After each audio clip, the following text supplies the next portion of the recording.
Inside of this Detroit home is a family of two moving into a new chapter, boxing every item from photos to mementos. Oh my God, these were James's baby mittens. Keepsakes that have added warmth to their home over the years. I was 21 when I first purchased this house, and I'll be 31 this month, so a whole decade of my life has been here. But I'm sorry. Lauren Baldwin and her 5-year-old son James aren't leaving by choice.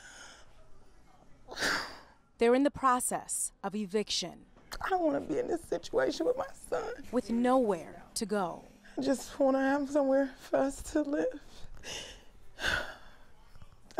That's really all I really want.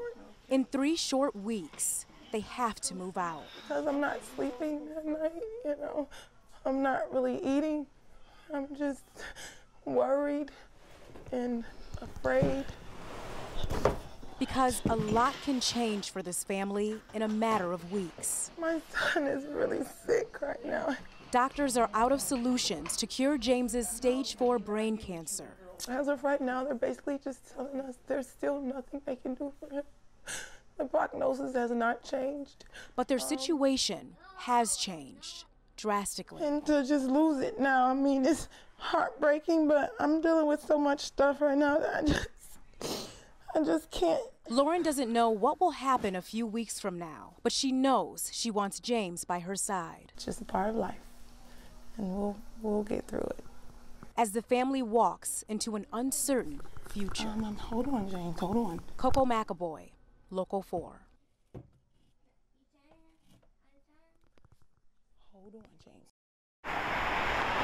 I am so going to hell to find out how cold it is there today. So cold, in fact, that it's actually shut down some businesses for the next couple of days. I'm standing on one of the lakes in hell. So yeah, not only is it a cold day in hell, hell has frozen over. Well, almost. I call myself the groundskeeper in hell. Jerry is one of the few people venturing outside today. Are you surprised that nobody's out ice fishing today? I'm not surprised with the temperature and the wind. It's a brutal day in hell. It's colder than hell. Indeed. So with the temperatures dropping and those winds picking up, we rushed to find hell's only emergency warming center.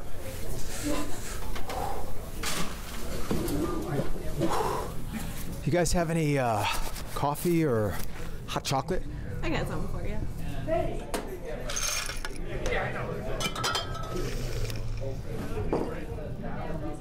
Okay.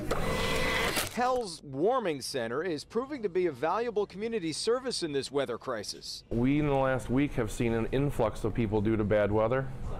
People showing up on snowmobiles. And the regular visitors have heard all those sayings about hell, and they love them all. Must be the Lions are in the Super Bowl because hell's froze over. Our Wi-Fi password is go to hell, so when people ask what's your Wi-Fi, go to hell. You hear new ones every day. Yep, until a kid asks you, and then you're like, G-O-T-O. Never say when hell freezes over. Why not? Because hell has froze over. We love it down here. You know, we feel like we got our own little slice of hell. Stay warm, guys. That we did. In fact, we went to hell and back. My name is Ray, and I'm a power lifter. And Ray Fournier is dedicated to perfecting his lifts. I have a pretty rigorous workout schedule that I do on a daily basis. But Ray's path to powerlifting is anything but common. Or someone suggested, hey, you ought to do some powerlifting, try it out. And he did.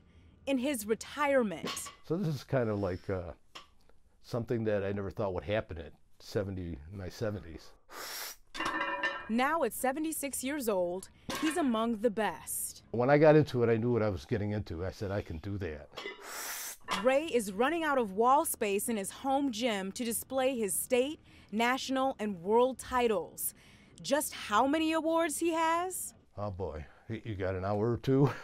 Ray is proud of all the awards and accolades from powerlifting, but There's a title that he held for years that means even more to him. I was previously a teacher, and I never got these kinds of awards for what I did there. Ray did get a few keepsakes, though. This is the 1980 yearbook called The Warrior. The yearbook was dedicated to him and has a message inside. This year, one person in particular has given much of his time and efforts to benefit the student body. All of the memories come rushing back. I haven't read this in a number of years, so it's emotional. And even better than a plaque. It's great to see that people appreciated what I did when I was working back then. Just as much, if not more, than what he does now as a power lifter. I'm at my best right now. And Ray isn't stopping anytime soon. I'm Coco McAvoy, Local 4. Well, we'll take any encouraging news at this point, and it's a situation where there is a lot to consider. And if they make a lot of progress today, it looks like that end of the week could happen. But let's remember, they can bog down at any time. Optimism can change to pessimism in about a heartbeat. So we're just going to have to monitor this thing all week and however long it takes. Now, in the meantime, there are a lot of people walking the picket line, a lot of people who aren't making the money they're used to making. And for that and their thoughts, we're now hearing from my colleague, Priya Mann. There is some support for that lottery kind of system on City Council. City Council, by the way, does have a chance to override the mayor's veto with 5 votes, and there's a decent shot that could happen. However, the council members who were against this early selection process will probably be on the mayor's side with this, but they'll have a chance to do that on October 22nd, the next council meeting. In Warren tonight, Jason Colthorpe, Local 4. I was just going to ask you guys if you guys were having fun. Yes, because this is incredible. Having fun what the watching photographers you. have done. You know what? Just being able to take you inside this event the way these photographers have is incredible. David Freiberger has a program, Roadkill Nights, and you say there's nothing like this anywhere else in the country. Not that I know of this kind of scale. You know, we come to the Motor City, this is where all the gearheads are, and they just come on out for Roadkill Nights. We got drag racing on Woodward, and of course the Dodge Thrill Rides going on. And you know, the thrill rides are incredible because it really gives families an opportunity, because not everybody can race. They've got 140 racers. They're actually going to be racing. There's like a $30,000 purse. So this is for real. That's for the drag racing out on Woodward, correct? Yeah, but you do have an opportunity to experience it with these kinds of rides. So what we're going to do right now is I'm going to get in the car, and this is Andy, and we're going to go drifting. So we've got a high-angle camera. Hold on, I'm not buckled in yet. We've got a high-angle camera. We've got a camera mounted on the dash, as well as on the outside. Okay, so show me what drifting is. I understand we're going to experience some G-force, right? Yeah, a little bit of G-force. We're just going to hammer down. We're going to be sliding this thing around, and we're going to have some fun. Let's do it. So I want you to just kind of brace up. I'm good. Getting tight. Yeah, I'm good. Hang on, let's go. Let's go. Have some fun. You ready? I'm ready. Let's have some fun. Here we go. Try to scare me. See how that works for you. All right, so when you actually drift, we're really feeling G-force, right? You don't feel a ton of G-force because we're actually sliding. Oh, so we're it's sliding. not really gripping like on the road course. You probably felt more there. Okay. You know, so. All right, we're ready to go here.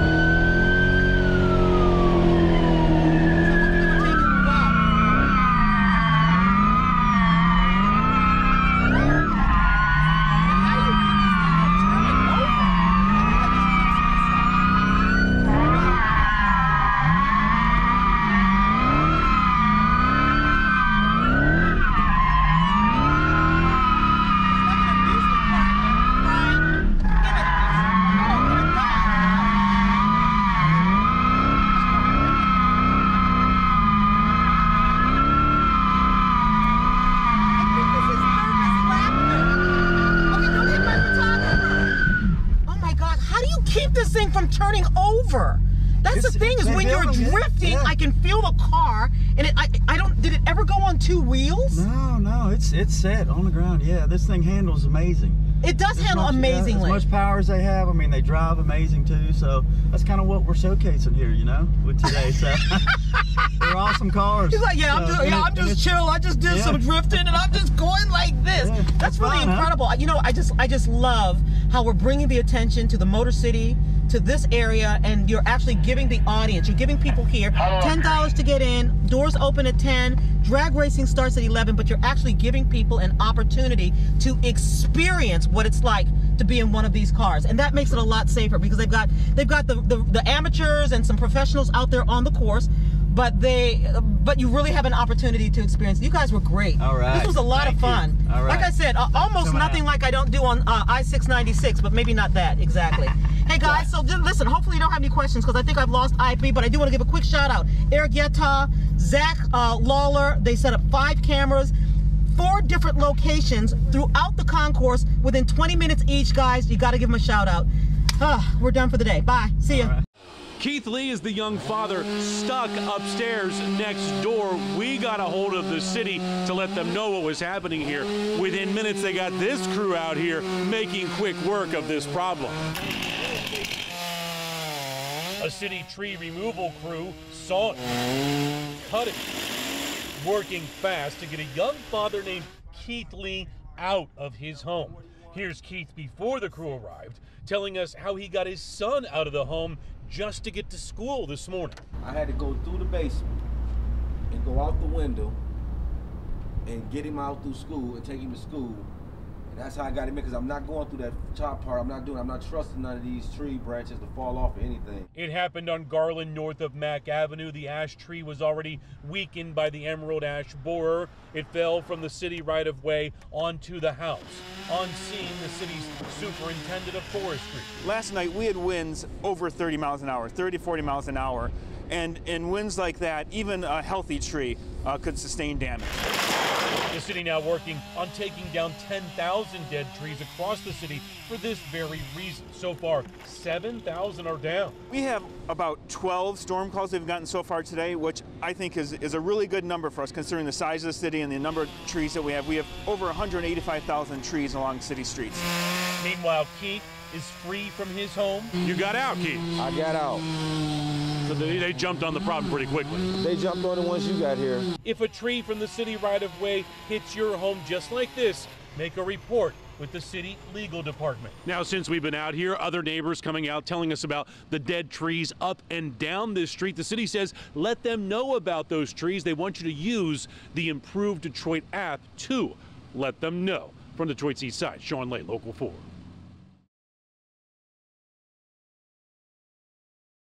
So I want you to take a look because what's happening right now is they're literally counting down to the big finish, and there is still a lot to be done. Start with counting money. Literally every penny counts. A Fort Knox caliber operation of hand counting massive amounts of money, and more is coming. T-shirt and raffle sales in the hallway. Do you guys all pick up your shirts? You want to buy one? $5? And that looming deadline. It doesn't matter how much we raise because it's all going to charity. Students at Troy Athens High School in Troy do this every year. They put on a charity week of numerous events to raise money. Or Saturday with ice skating. Sunday we went to jazzercise and yoga, which was kind of more for like parents and adults and stuff like that to get them involved. Penny wars that we're collecting right now. We basically just do everything we can. They pick a charity. Pick up your shirt. This year, the charity is Focus Detroit. They're a Detroit-based charity, and they provide supplies and basic needs to elementary school children in the Detroit public schools. They help kids that are in poverty, and these kids are like 20 miles away from us. And so when we heard his presentation, it really just hit me that like we're really privileged and like we have the means to like help these kids that should deserve the opportunities that we have here. And so they have been working their fingers, bodies, parents, contacts to the bone to raise money. The formula so successful, they believe they are the largest Charity Week high school fundraisers in the world, raising tens of thousands of dollars in just 1 week, every single year. But then the last 2 years, something big happened. They topped themselves. More than $100,000 raised in a week. And by 11:30 this morning, they were on target for a three-peat. Right now, I'm speculating between 110 and 120 right now. But it's not just about the money. It's about the heart and the soul of these students working together, and it changes them. Everyone deserves an equal opportunity, no matter what they're doing. So if you're able to help others, I feel like that's something you should do. This afternoon, the big reveal. Students want to know exactly how much they've raised, and when the tally is revealed, it's pandemonium.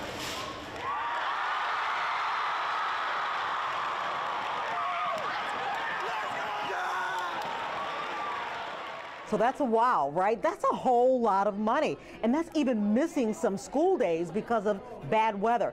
But guess what? It's not over yet, because they're going to actually keep the tally open for another week. So you can actually help them go even above and beyond. We're going to put a link on our social media platform so you can easily find them.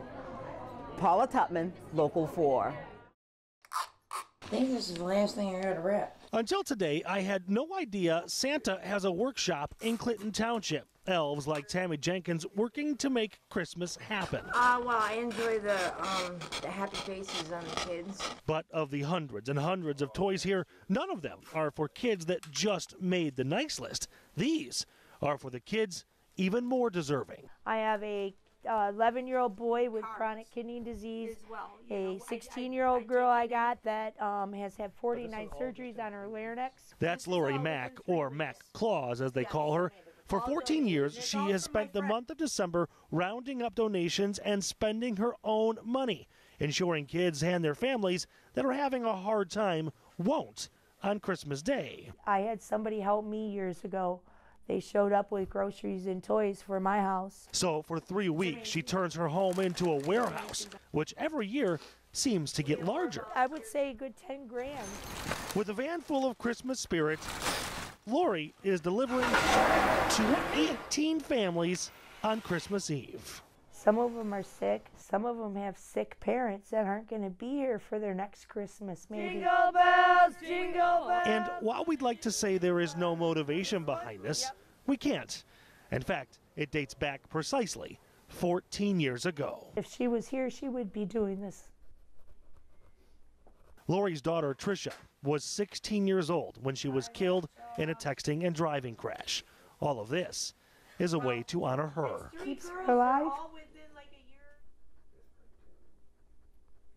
As long as you talk about somebody, they're here. Their memory never goes away. A memory, Lori says, that for the most part remembers Tricia's big smile. Maybe that's why she does this, to make sure the kids that are here smile just as big as her daughter once did. She's the whole reason that I started helping people, period, because she inspired me. In Clinton Township, Nick Monticelli, Local 4.